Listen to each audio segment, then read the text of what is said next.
اسرائیلی وزیر خارجہ گیڈین سار نے ہنگری میں 2 ٹوک اعلان کر دیا ہے۔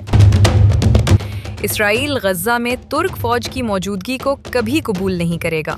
ان کا کہنا ہے کہ صدر اردوان کی قیادت میں ترکی نے اسرائیل کے خلاف مسلسل دشمنی کا رویہ اپنایا ہے۔ وزیر اعظم نیتن یاہو بھی کہہ چکے ہیں کہ فورس میں کون ہوگا فیصلہ صرف اسرائیل کرے گا۔ اسرائیل نے یہ موقف اپنے امریکی اتحادیوں کو بھی بتا دیا ہے۔ امریکی وزیر خارجہ مارکو روبیو نے کہا ہے کہ فورس صرف ان ممالک پر مشتمل ہو جن پر اسرائیل کو اعتماد ہو۔ امریکہ اگرچہ خود فوج نہیں بھیج رہا، لیکن وہ انڈونیشیا، متحدہ عرب امارات، مصر، قطر اور آذربائیجان جیسے اہم مسلم ممالک سے کردار ادا کرنے کی اپیل کر رہا ہے۔ اسرائیلی اخبار ٹائمز آف اسرائیل نے دعویٰ کیا ہے کہ غزہ میں استحکام کے لیے بنائی جانے والی اس فورس میں پاکستان، انڈونیشیا اور آذربائیجان کے فوجی دستے بھی شامل ہو سکتے ہیں۔ پاکستان کا اس حوالے سے تاحال کوئی باضابطہ بیان سامنے نہیں آیا ہے۔